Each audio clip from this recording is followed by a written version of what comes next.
கிறிஸ்துவுக்குள் பிரியமான சகோதரனே சகோதரியே, இந்த நாளிலும் இந்த நிகழ்வுக்கு உங்களை வாழ்த்தி வரவேற்கிறேன். இந்த நாளிலும் நாம் தியானிக்கக்கூடிய வசனமானது ஆதியாகமம் 15ஆம் அதிகாரம் 1 வசனம்.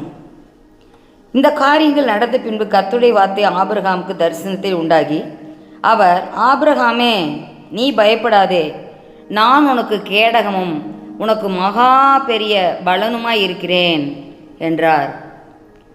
நேற்று நாம் தியானித்தோம் இறைவார்த்தை, உன் வலதுகையை பிடித்து பயப்படாதே, நான் உனக்கு துணை நிற்கிறேன் என்று சொல்லுகிறேன் என்று நம் தேவனாகிய கர்த்தர் சொல்வதாக நேற்று தியானித்தோம். இன்றைக்கி இந்த இறைவார்த்தை என்ன சொல்லுதுன்னா, ஒரு தனிப்பட்ட ஒரு மனிதனுக்கு ஆபிரகாமை நோக்கி ஆண்டவர் இதை சொல்லுகிறார். ஆபிரகாமே, நீ பயப்படாதே, ஆபிரகாமே, நீ பயப்படாதே. இந்த ஆபிரகாமே அப்படிங்கிற இடத்துல நம்ம ஒவ்வொருடைய பெயரையும் போட்டுக்கணும். நம்ம பேரை போட்டு பயப்படாதேன்னு ஆண்டவர் சொல்கிற மாதிரி நம்ம அதை படிக்கணும். ஆபிரகாமே, நீ பயப்படாதே, நான் எப்படி இருக்கிறேன், உனக்கு கேடகம் மகா பெரிய பலன்மா இருக்கிறேன் அப்படின்னு சொல்கிறார். கேடகம் அப்படின்னு சொல்லும்போது பார்த்திங்கன்னா ஷீல்டு. யார் எந்த வெப்பன்ஸ் எரிஞ்சாலும் சரி, அம்புகள் எய்தாலும் சரி, வாள் வைத்து அது நம்ம தாக்க முற்பட்டாலும் சரி, ஈட்டி வைத்து எய்தாலும் சரி, அந்த கேடகமானது என்ன செய்யும், அதையெல்லாம் அப்படியே தடுத்துரும். அப்படியே கேடகத்தை பிடிச்சிட்டு ஒரு கையில் கேடகம் பிடிச்சிக்குவாங்க, ஒரு கையில் சண்டை கட்டுவாங்க அந்த காலத்தில் வீரர்கள்லாம் பார்த்தீங்கன்னா. அப்போது இந்த மாதிரி இருக்கும்போது அந்த கேடகம் யாராகவே இருக்கிறாராம், தேவனே கேடகமாக இருக்கிறாராம். அப்போ பாருங்கள், நம்ம எவ்வளோ பெரிய பாக்கியத்தை பெற்றிருக்கிறோம். அப்போது அதே ஆபிரகாமின் தேவன் நம் தேவனாக இருக்கிறார். நாம் அனைவரும் ஆபிரகாமின் பிள்ளைகளாக இருக்கிறோம். அப்போது இந்த இடத்துல பார்க்குறோம், நான் உனக்கு கேடகம் அப்படின்னு சொல்கிறார். பார்த்தீங்களா, என்ன ஒரு அஷூரன்ஸ் ஆண்டவர் நமக்கு தர்றாரு பாருங்க. நான் உனக்கு கேடகமாக இருக்கிறேன். சவுல் தாவீதுக்கு கேடகம், வாள் எல்லாம் எடுத்து தர்றாரு, போர் கவசங்கள், மார்க்கவசம் எல்லாம் எடுத்து கொடுக்குறாரு. ஆனால் அதெல்லாம் அவனுக்கு ஒரு பாதுகாப்பாகவே அவன் நினைக்கல. இதெல்லாம் எனக்கு அபியாசம் இல்லை, இது உனக்கு போட்டு எனக்கு பழக்கம் கிடையாது, நானாகவே செல்கிறேன் அப்படின்னு சொல்லிட்டு அந்த இடத்துல என்ன செய்கிறாரு, இதெல்லாம் எனக்கு எதுவுமே வேண்டாம். ஒரு முறை நான் ஆடுகளை மேய்த்து கொண்டிருந்த போது ஒரு சிங்கம் வந்தது, ஒரு முறை ஒரு கரடி வந்தது. அது ஆட்டுக்குட்டியை பிடித்து கொண்டு செல்லும்போது அதனுடைய வாயை கிழித்து நான் ஆட்டுக்குட்டியை காப்பாற்றினேன் அப்படின்னு சொல்கிறார். அப்போ பாருங்கள், அப்பேற்பட்ட பலனையும் சத்துவத்தையும் தாவீதுக்கு ஆண்டவர் கொடுத்தார். அப்போ அந்த இடத்துல பாருங்கள், அவன் என்ன சொல்கிறார், அந்த தாவீது அந்த சங்கீதத்தில் நீங்கள் படிக்கும்போது திருப்பாடல்களில் அதை வாசிக்கும்போது பார்த்தீங்கன்னா நிறைய இடத்துல சொல்கிறார், அவர் என் கோட்டை, என் தஞ்சம், நான் நம்பி இருக்கிறவர், அவர் என் அடைக்கலம் அப்படின்னு நிறைய இடத்துல அந்த மாதிரி எல்லா காரியத்தையும் அவர் தேவன் அப்படி புகழ்கிறத பார்க்குறோம். அவர் என் மேய்ப்பராக இருக்கிறார், நான் ஆகவே எதற்குமே நான் தாழ்ச்சி அடைவதே இல்லை அப்படின்னு சொல்லிட்டுலாம் எல்லாம் சொல்கிறார்.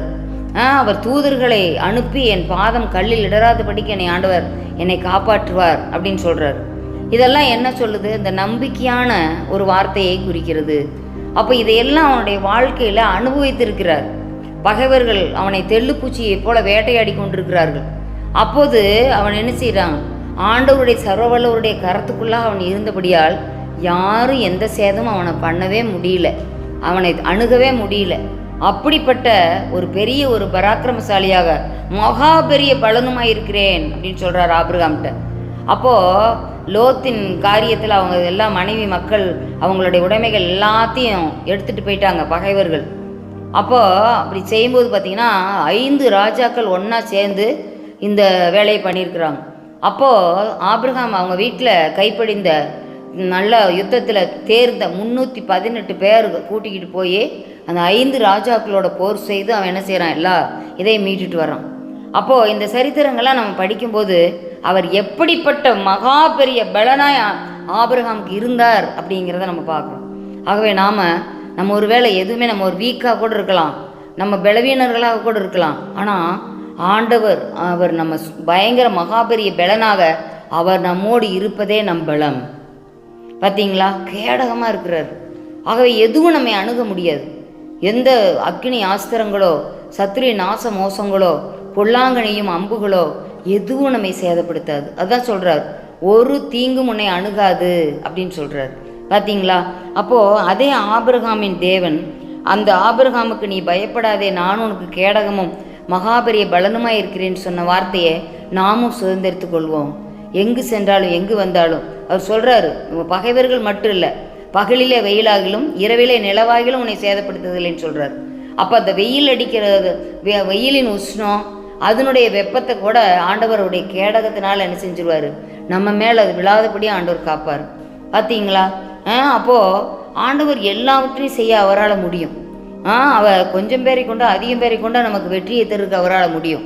அப்போ கேடகம், ஆகவே அவர் நம்ம கூட முன்னால் இருக்கிறதுனால நம்ம எப்பேற்பட்ட பெரிய கோலியாத்து வரட்டும், எவ்வளோ பெரிய அரக்கன் வரட்டும், எதற்கும் பயப்பட வேண்டிய அவசியமே இல்லை.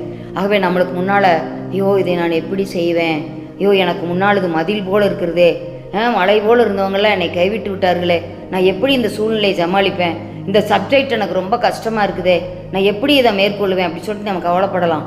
ஆனால் அந்த நேரத்தில் நம்ம இந்த விசுவாச வார்த்தையை சொல்லணும். ஆபிரகாமோடு இருந்த அதே கேடகமானவர், மகாபரி பலனானவர் என்னோடு கூட இருக்கிறார், நான் எல்லாவற்றையும் எனக்கு பலன் உண்டு என்று சொல்லி நாம் வாழ்க்கையில் முன்னேறி செல்வோம்.